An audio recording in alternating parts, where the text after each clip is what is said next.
अरे मित्र आपण लहानपणी जत्रेमध्ये आपण लहानपणीचे मित्र अरे जत्रेतून आपण हरवलो तर किती वर्षाने भेटतोय मित्र भेटून माझं हृदय कसं असं सदगत झालंय कसं झालंय सदगत मित्र मला एक सांग तू होतास कुठं बरोबर अरे मी तुला सांगतो मित्रा मी गेलतो USA ला बापरे मला एक सांग USA ला मागं अलाउड केलं गाडी अरे माकडे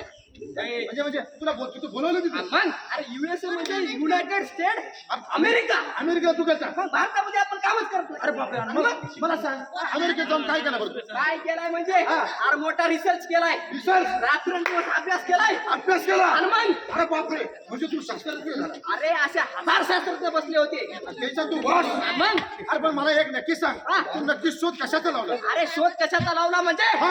मृत्यू टळण यंत्राचा शोध लावला मृत्यू दळण यंत्र अरे बाबा आहे का तुला कुठं आलो आपण मृत्यू टळण यंत्र मृत्यू टळण यंत्र म्हणजे मृत्यूला मात देणारं यंत्र आपण म्हणजे तू असं यंत्र बनवला की माणसाला मरण येणार अरे बिलकुल मरण आणि ह्या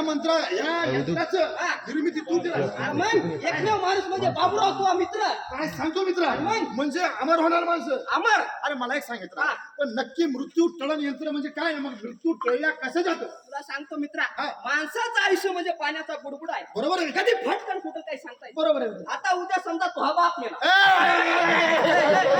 काय झालं तसं नाही रे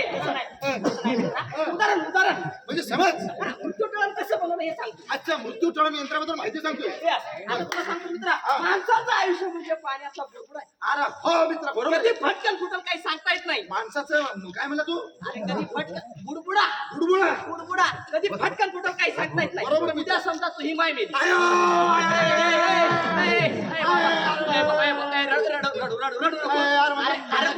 अरे मित्रा उदाहरण म्हणजे समज म्हणजे मृत्यू टळण यंत्रामध्ये सांगतोय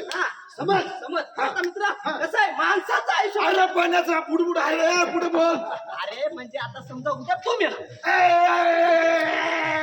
उदाहरण एक्झाम्पल आता समजा तुम्हाला सांग तू मेला तुला घ्यायला कोणी मला घ्यायला यमदेव येणार यमदेव येणार आणि यमदेवर कशावर येणार रेड्यावर येणार कशावर रेड्यावर बरोबर आहे आता तुला सांगतो मित्रा माझं जे यंत्र आहे ती एक मी म्हैस बनवली म्हैस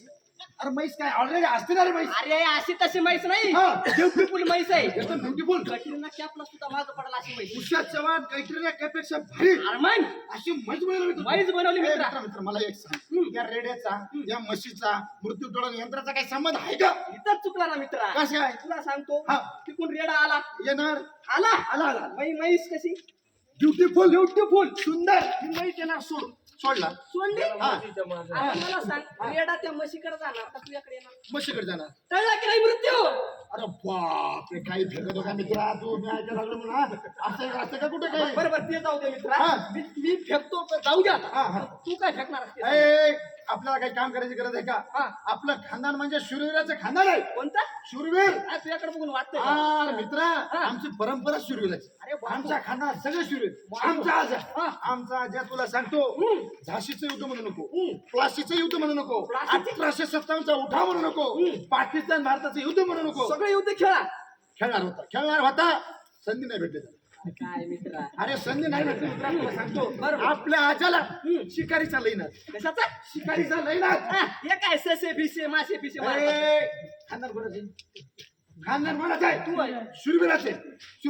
मग काय ससे भिसे मारणार आहे का मग काय माणसं मार काय झालं अरे मित्रा तुला सांगतो माझा आजा तुला सांगतो एका दिवशी आमच्या आजाकडे एवढी मोठी बंदूक आहे केवढी जुन्या काळामधली बापू 22 मैलावर गोळी चल चिमण्या मारायच्या चिमण्या मारायची नाही रे जुनी मोठी बंदूक आहे आजच्या एका दिवशी दुपारी अशी बंदूक काढला खांद्यावर घेतला बुलेट काढला कार मध्ये बसला आणि घोड्याचं लगा मोडला टगडक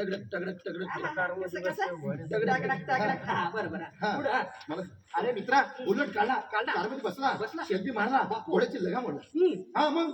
प्रश्न तुला ना बुलेट काढला कार मध्ये बसला तेच मित्रा अरे मित्र सांगते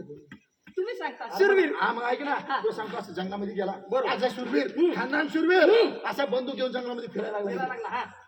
15 मिनिटं कोणताच प्राणी मायच्या बरोबर आजाला वाटलं प्राणी घाबरले तेवढ्यामध्ये आला ना वाघ तिकडून वाघाला तुला वाटलं असं आजा घाबरते आजा खानदान शूरवीर घाबरत नसतं. बरोबर. इकडून वाघ इकडून आजा हे वाघ त्याच्यावर बघायला लागला असं डोळे करून आजा इकडून बघायला लागला दोघांची नजर झाली आजीने आपली बंदूक काढली आणि असा गोळी घालत लक्षात आलं काय मायला गोळ्याची सध्या राजा घाबरतो काय शूरवीर खानदान बरोबर वाघाला म्हणलं वाघ्या 2 मिनिटं इथं थांब वा घ्या वाघ डिरिंग वा वा वा. खानदान कोणाचं शूरवीर हा मग आता वाघाला म्हणलं वाघ्या 2 मिनिटं थांब बरोबर. लगेच घरी केला गोळी आणली आणि वाघाच्या गंडस्थळावर निशाणा झाला ए मी पहिलेच सांगतो गावात शिवाय द्यायचे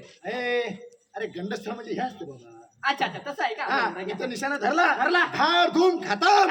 वा खतम नाही रे हा. हा आजा खतम मला सांग हा, तू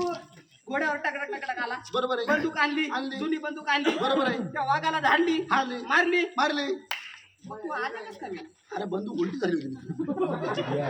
काय अरे मग कुठं वर मृत्यू टळलं यंत्र सांगतो तू असं काय नको. वरती जाऊ दे मित्रा हा, तू इकडे बाजारामध्ये कुठं अरे फिरायला महत्वाचा विषय हा. टाइमपास सोडून दे तू मी तुला सांगतो माझा पोरग आहे ना पप्प्या पप्प्या लई रडायला लागला. अरे, ते म्हणलं पप्पा मला खेळणी पाहिजे ते म्हणलं आपल्याला खेळणी पाहिजे धनुष्यबाण बरोबर. मशाल आणि घरी घेऊन या मी बाजारला गेलो आता जाऊ दे टाइमपास फ्री झालं ते खेळणं घेऊन येतो आणि पोराला देऊन देतो बरोबर आहे खेळणं म्हणजे बरोबर आहे मी पोरग रडत असतो हा ते धनुष्यबाण आणायचे जाऊन धनुष्यबाण घेऊन ए ए येतो मित्रा इकडे काय झालं धनुष्यबाण काय झालं अरे तुला सांगतो हा म्हणजे सीता स्वयंवरात सीता स्वयंवरामध्ये हा. रामानं हा त्याचे त्या धनुष्यबाणाचे 2 तुकडे केले अरे म्हणजे बाणाचे तुकडे होते 2 असे भाग पडले 2 भाग पडले मग बाण कॅन्सल बाण cancel. मसाला घेऊन येतो आणि पोराला खेळत ए येतो ए हा. अरे त्याच मसाल्याने जाळून टाकल तुला काय झालं काय झालं अरे पैसा तू कोणत्या युगाचा गेला हा? आता इकडे आजूबाजूला बघ डिजिटल युग चालू आहे हे बघ लाईट सोलार डिजिटल येऊ बघ डिजिटलायझेशन झालं मग? म्हणजे मशालीच कॅन्सल Cancel. ठीक आहे मग मी काय करतो घडी घेतो आणि पोराला घेऊन अरे देतो काय तू वेळ बरोबर आहे काय झालं? तू वेळ बघ काळ बघ काय झालं घडी काय काय नाही झालं काय झालं अरे घडी वरून पडली हा. मला सांग खाली काय होते 2 तुकडे तुकडे हा याला घ्यायची घडी घडी पण कॅन्सल नाही मग मायला पोराला आता खेळणं म्हणून काय द्यावं तुला सांगतो मित्रा हा तुझ्या पोराला खेळणं म्हणून हा मित्रा हा. कबळ दे. कसं काय रे मित्र कमळाचे काय फायदे तुला सांगू अरे काय फायदे आहेत माझ्या मित्रा हा तुला सांगतो मित्रा हा जर हा जर देशामध्ये हा राज्यामध्ये मित्रा तू कमळावर आपल्या मजाक मधून मला लक्षात आलं देशामध्ये सत्ता कोणाची कमळाची महाराष्ट्रात सत्ता कोणाची कमळाची. अरे आपल्या जिल्ह्याला पालकमंत्री कोण आहे कमळाचा कमळाचा पण मित्रा सगळ्यात महत्वाचं आपल्या एरियामध्ये काही लोकांनी अरे सगळीकडे चिखल करून टाकलं. चिखल करून ठेवलाय बरोबर. त्याच चिखलामधून आपल्याला जर कमळ फुलवायचं असेल हा तर आपल्याला काय करावं लागेल मित्रा आता येणाऱ्या जिल्हा परिषद पंचायत समितीमध्ये कमळाला बटन दाबायचं पंचायत त्याचं काय- समितीचे उमेदवार हा राधाताई ज्ञानोबा शिंदे बरोबर आहे आणि जिल्हा परिषदचे उमेदवार हा परमेश्वर निर्वळ हा यांच्या फोटो पुढं हा. जे कमळ दिसल म्हणजे त्या बटनावर त्यांच्या पुढे जे कमळाचं कमळ. चिन्ह दिसल त्याला कटकन दाबून टाकायचं मित्रा माझ्या डोक्यामध्ये चिखल आला होता आपल्या डोक्यातला चिखल हटला आणि मित्रा तुला सांगतो इथं झालेलं जे चिखल आहे तुम्हाला सांगतो गावकऱ्यांनो आता तुम्हाला सांगतो जिल्ह्यात सत्ता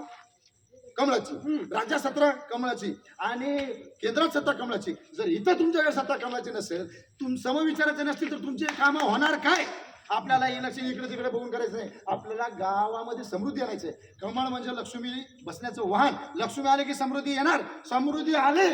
की आपलं विकास होणार अहो तुम्ही बेसरमाचे फुल लावा हा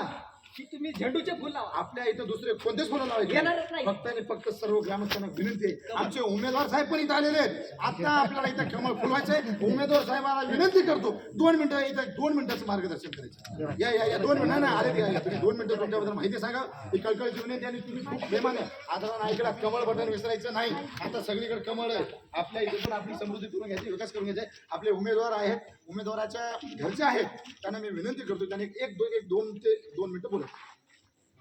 जिल्हा परिषदेचे उमेदवार आहेत परमेश्वर पंढरीनाथ निर्वळ पंचायत समिती माननीय बनास ज्ञानोबा शिंदे यांना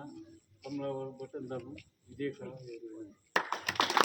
तुमचे खूप आभार तुम्ही खूप शांत चित्तानं ऐकलात आणि आपली सगळीकडे सत्ता कमळाची आहे आणि जर इथं दुसरं कोणी आलं तर आपल्या वरून कामं होणार नाहीत आपल्याला कोणत्याही पक्षाचं किंवा कशाचंच काही काम करायचं सोड नाही कमळ बिमळ सोड नाही पण आपल्या गावाची विकास करायचे ना तुमचा विकास करायचा आहे इथं जर दुसरं आला वरून कामं होतील का आपला विकास बघायचा आहे विकासासाठी आपल्याला कमळ गरजेचं आहे धन्यवाद तुम्ही एवढ्या प्रेमानं आणि सातत्याने ऐकलात त्याबद्दल आम्ही खूप खूप आभारी आहोत धन्यवाद